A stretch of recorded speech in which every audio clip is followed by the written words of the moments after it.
Alrighty guys, St. Patrick's Day here. If you're watching it today on our adventure of how to have school when we're not in school, March 17th here. So gonna bear with me while I switch some PowerPoints. Here's one of the things we can do, one of the prompts to put up for practice. Analyze the major changes and continuities that took place in the Americas. That's North America, that's South America, and that is the Caribbean, or the Caribbean. I would like for you to put the Caribbean in there and also look at North and South America.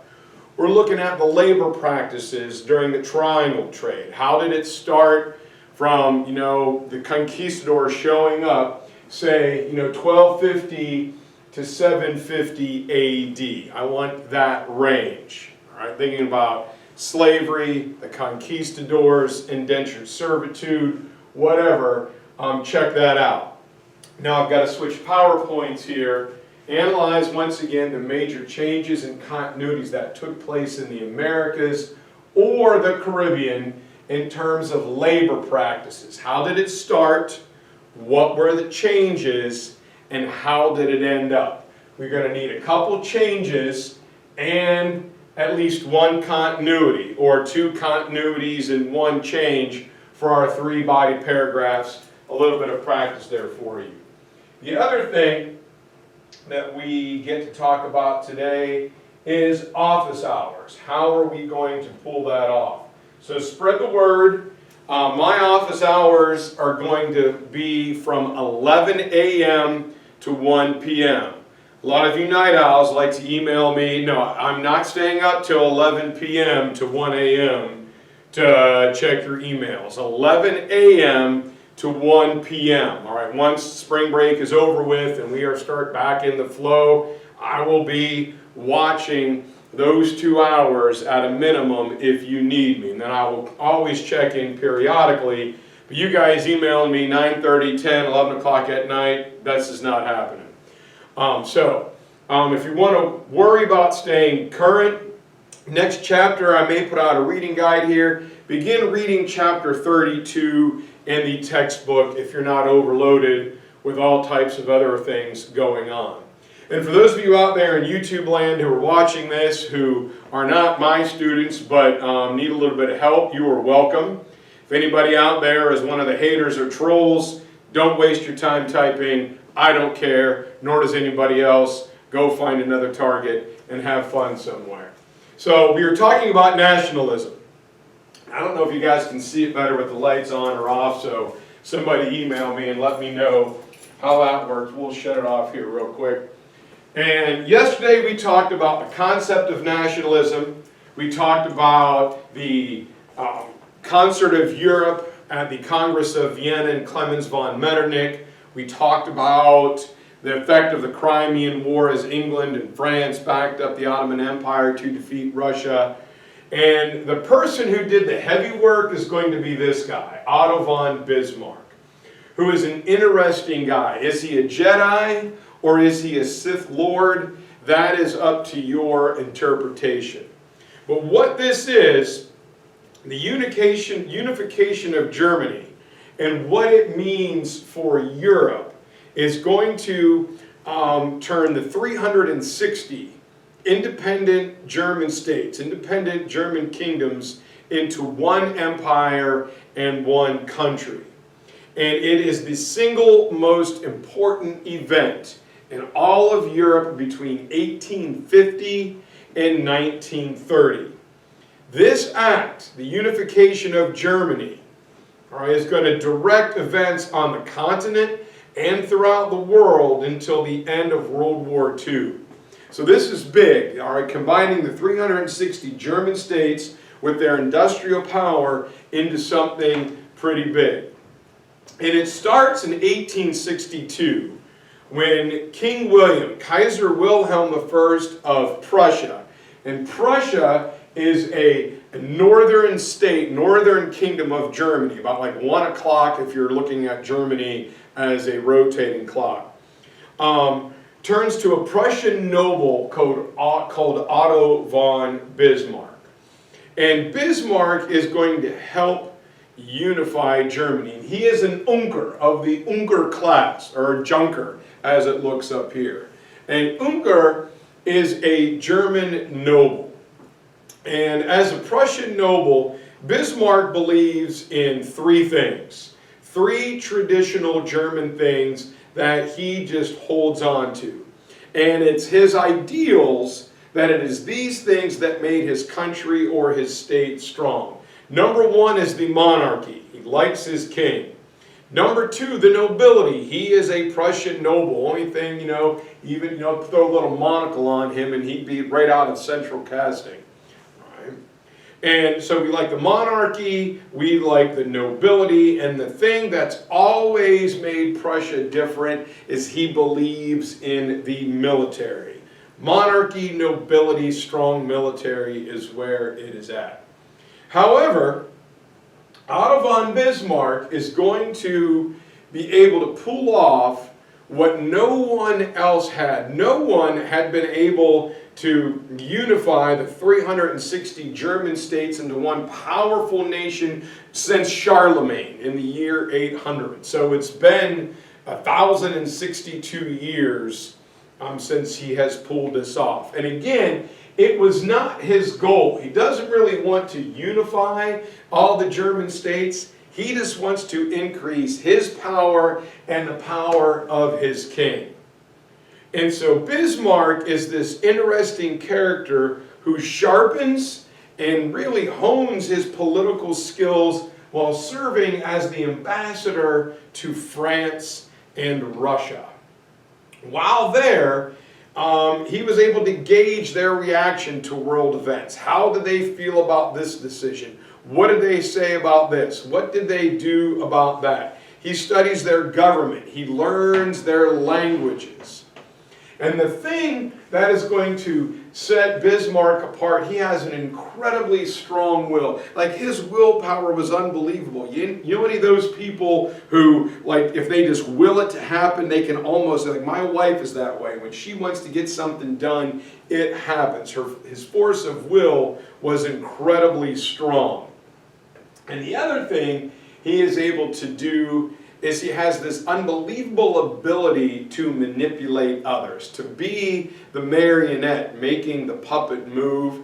And his mastery is he gets people to do things that are really his idea, but he makes them think it's theirs. If you remember the Leonardo DiCaprio movie Inception, once you plant the seed, the idea, it begins to grow. He could manipulate others, get them to do what he really wanted them to do. Be like, oh my God, that's a great idea, Your Highness. But that's really what he wanted, making them believe it was their idea the whole time.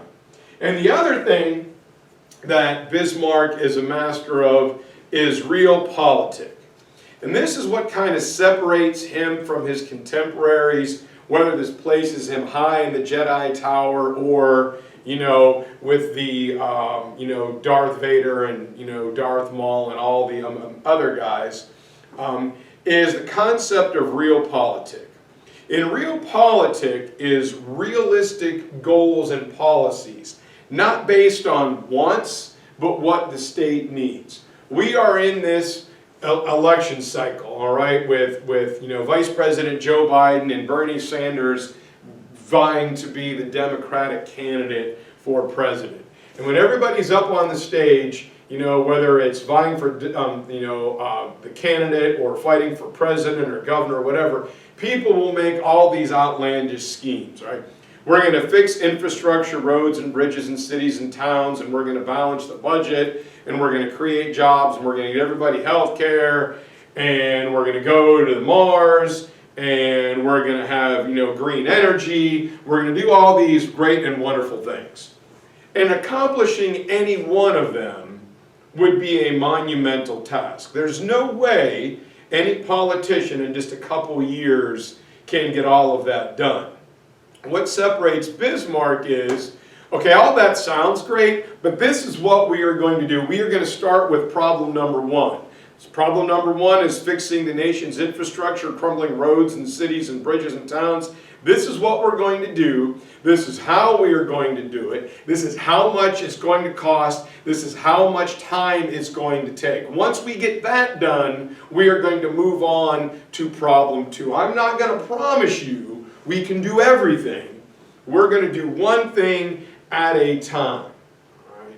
No matter what, to Bismarck, the end justifies the means. Realistic politics based on what the state needs, essentially, not what it wants. And the end justifies the means. He is the varsity player to Count Camillo Camorra's JV player. I will lie, I will cheat, I will scheme, I will steal, I will manipulate. Doesn't matter as long as we get this done. There's a great old movie, Robert De Niro. It's called Wag the Dog, and it's about kind of a satire on President Clinton, and it's Al Pacino, it's teenage Kirsten Dunst, and it's Robert De Niro, and it's all about this concept of real politics and what has to happen. So we'll talk about it in a second. Best way to distract people is to provoke a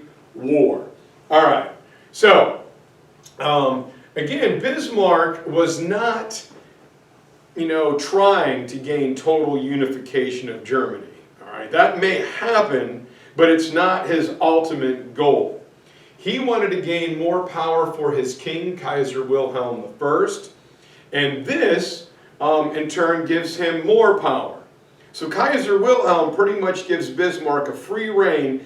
Do what you need to do.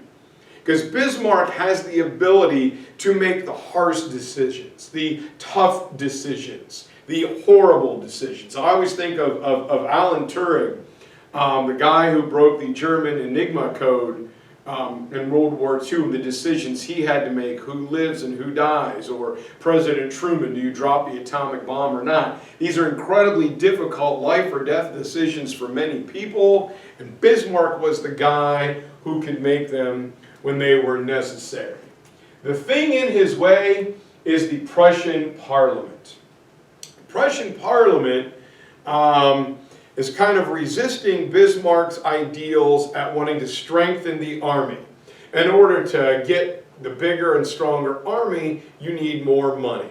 So Bismarck has to raise taxes. So he's blocked by the Prussian Parliament at many different areas. And he hates this. He's like, man, this sucks.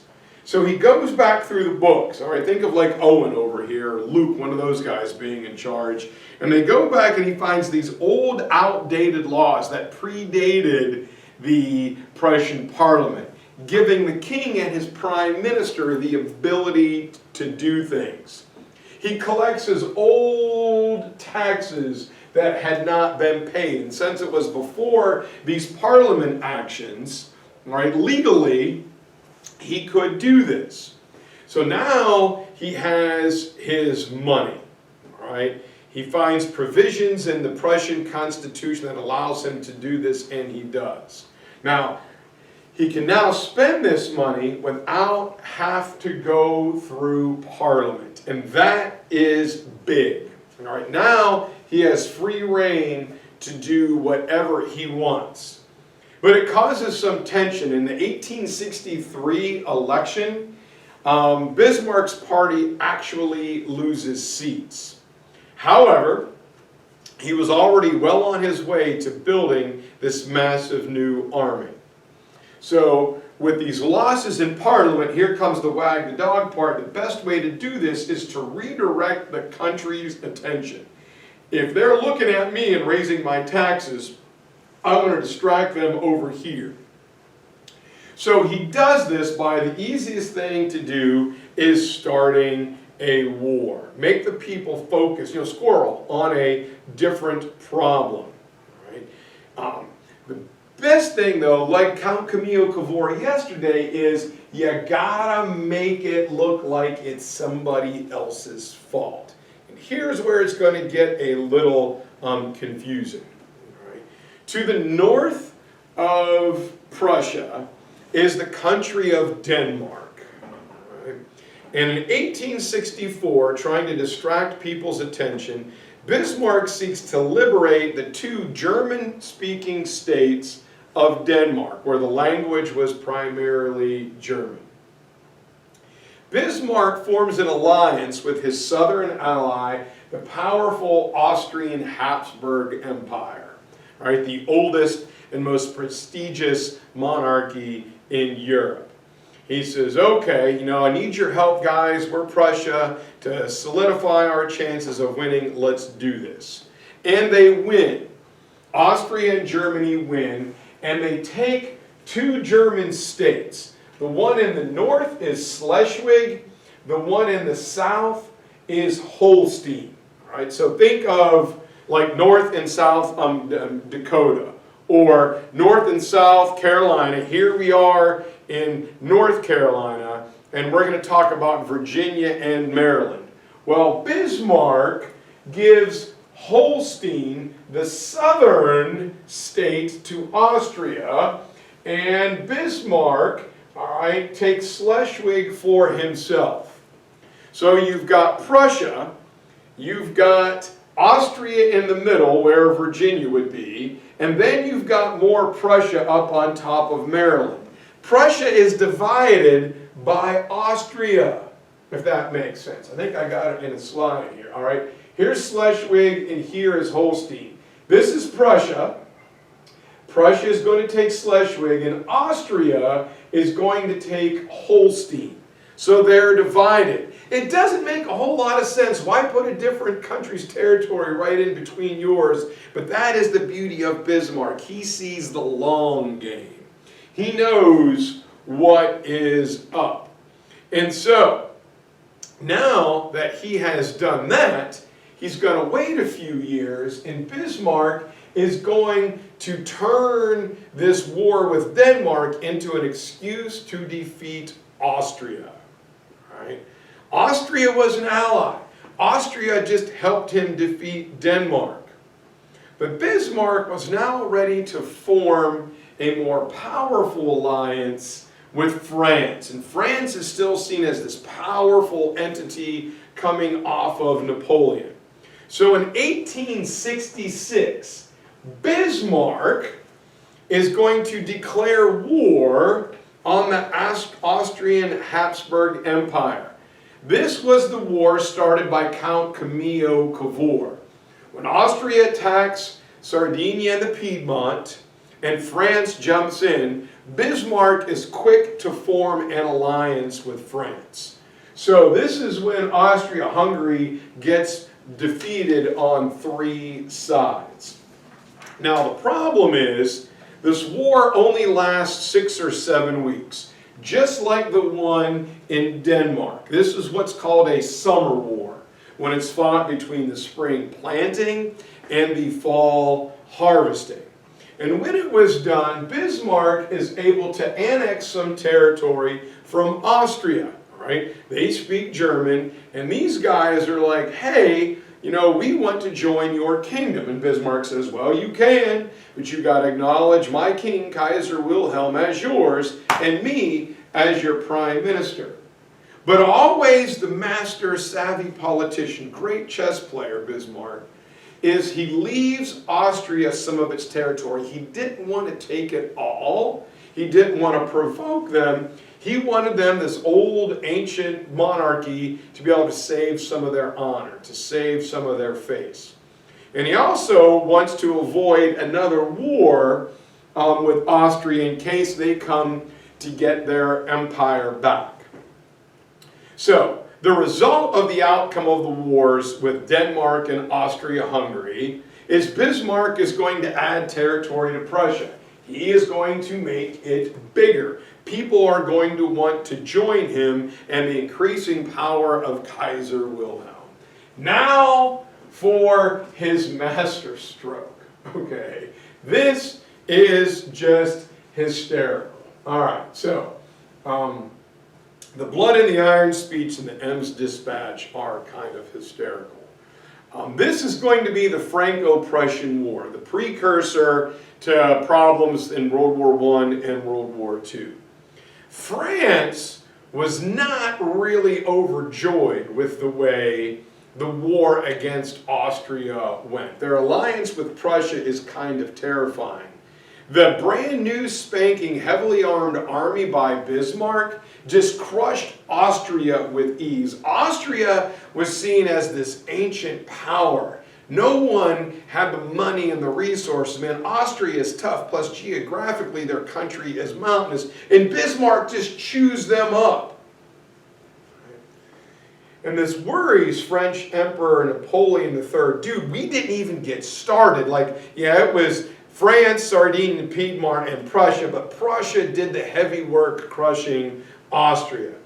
And so a growing tension, a growing rivalry is going to grow between Napoleon III's France and Otto von Bismarck's Prussia.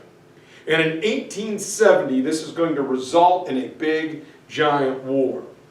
The Franco-Prussian War is going to start over the vacated Spanish throne. The next in line to become the King of Spain was a cousin of King William I. Now that's not shocking. Most royals somewhere had a family connection. It's just how you do things. And France immediately protests. Wait a minute, we're going to have Prussia here, we're going to have France in the middle, and then a cousin of the king in Spain. We're going to be boxed in by Germans. We don't really like being boxed in by King William and his cousin in Spain. So they protest. Well, the problem is that's legally how it is supposed to go.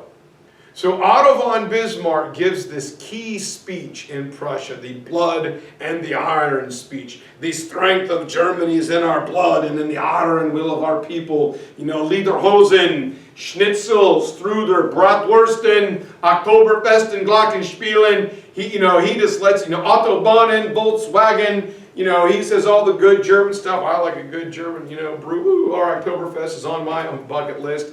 And Germany is great, Germany is powerful, and you gotta watch those scum suckers in France. You saw what Napoleon did earlier this century.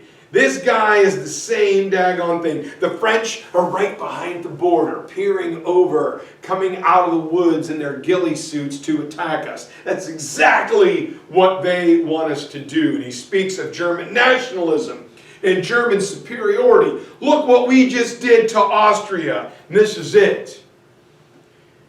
And he said, countries are not made stronger by speeches and majority votes, but by the blood and the iron will of its people. There's his blood, and our people are like, woo, all right, strudel, schnitzel, Oktoberfest, ja, it's good, all right. And so, Bismarck says what separates Germany from everybody else is that a strong, unified nation doesn't need to run its mouth. It doesn't need idle talk to determine its fate. A lot of people talk the talk, but do they walk the walk? Here is where Bismarck is not afraid to walk it. Now, on the other side of the coin, Napoleon III in France, Napoleon III in France is having his own political and economic troubles at home. His country hasn't recovered extremely well from the Napoleonic Wars and loss of colonies. And so he's looking to redirect the people of France's attention away from what's going on with him. Well, Napoleon III and Kaiser Wilhelm are in negotiations to work out a peace settlement. Bismarck just can't handle that, all right? And so King William's like, Bismarck, old man, get your monocle wearing, strudeling self over here. I need you to take this letter as my ambassador to France. You need to make sure the French king gets this. This is good, yeah. And so he does. And then Bismarck, breaks the seal on the letter and is like, what? Peace? I'm not going to have peace with these guys. Are you freaking kidding me? No. So he rewrites the letter. And I'm making this up, all right? right? But he's like, look, you come over here to negotiate because you're weak, all right? You tartar eating, baseball bat bread eating, crepe making, you know, creme brulee, you know, bacon for dessert, little Frenchman. Go over there and ribbit yourself all to heck. You French are horrible. You haven't won anything. You are losers. Your only hero might be related to you, Napoleon III, but he wasn't even French. So that, it's not good. We will not make peace with you. And Bismarck signs the letter for the king, puts the king's seal on it, and he delivers the letter. Napoleon III opens it and says, what is this? You know, my bread is good. Crepes taste good. What? Frog legs and tartar and, you know, this is France. France is powerful. Vive la France. You cannot say this to us. This is an insult. This means war. And Bismarck comes back. King William, I don't know what happened. Like, I gave him the letter, and he was like, you know, we love crepes, and we like baguettes, and, you know, we like Madame Campbell's class, we love France, we love eat, and he declared war, and I don't even really know what the hell happened. And the king's like, well, yeah, well, Bismarck, you know, German, you know, it's not good, you know, let's go, you know, strudel schnitzel, mashed potatoes, let's go and fight them. Sorry for the comedy there in YouTube land, just trying to liven it up a little bit. And off they go. Napoleon III declares war, and Bismarck says, well, we didn't start it. He never does tell anybody that he rewrote the letter known as the Ems Dispatch. Well, now it's war. And again, Napoleon III is trying to hide his own problems, and so the vastly more powerful Prussian army hammers the French. And the French are forced to surrender. And this is where Bismarck goes a little bit too far. He has the treaty where the French sign their defeat in the Hall of Mirrors, the seat and the symbol of French power and majesty under Louis XIV. And as Napoleon comes into the hall to sign it, he sees King William, Kaiser William, sitting in Louis XIV's throne chair. He's like, no, no, you cannot sit there. And I can't, you know, my German's not that good. You know, Hans and Franz and Sauerkraut says, is not your problem anymore. You lose, or we're going to pump you up because we have won. And Napoleon has to sit there and just take it. And so this is going to be an ongoing problem, the insult that Bismarck does to France. And he wants back the two territories of Alsace and Lorraine that France and Germany had been fighting over, honest to God, since Charlemagne's idiot grandsons. And so the war is over.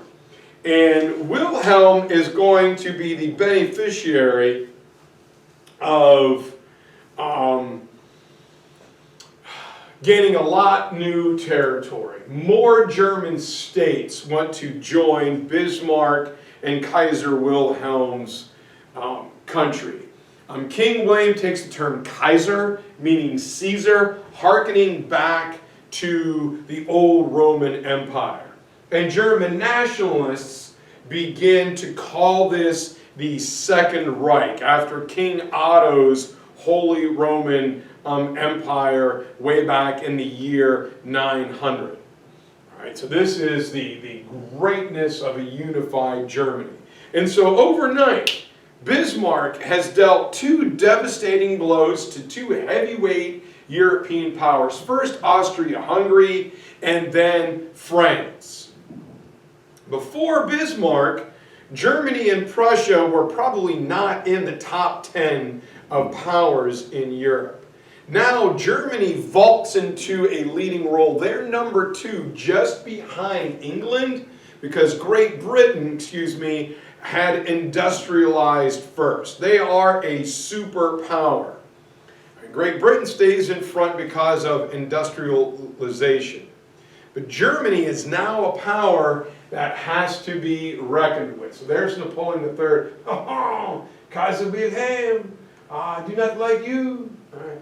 Now, Bismarck's not done. He is going to write a constitution where there was a bicameral two-house legislature known as the Reichstag, and it allows all men to vote, all right, universal male suffrage. However, this is all just smoke and mirrors. You know, it's like the Roman Senate meeting under Julius Caesar. All right, the emperor and the chancellor have all the power. You can meet and vote, but this is Germany. This is what we're going to do and how we are going to do it. And Bismarck also, as an homage, there's my French term, back to the Roman Empire, adds in Article 48. It's supposed to be an homage back to Cincinnatus and Julius Caesar. In times of dire straits, the German leader can appoint a dictator, a chancellor, with unlimited power. Bismarck just did that, never thinking that it would be used. This will come back to haunt Germany and the world, because on January 30th, 1933, Adolf Hitler invokes it, and now we know what World War II is going to be like. But Bismarck is going to affect international politics way into the future, up through 1900. What Bismarck wanted to avoid was a two-front war, saying due to Germany's geographic location, with France on one side and Denmark over the top and Austria to the bottom and Russia to the east, Germany is strong enough to defeat any enemy in one place, but not both of them. And we'll see how that works out when tomorrow we do Austria. All right. Happy St. Patrick's Day, guys. Hopefully we'll see you soon.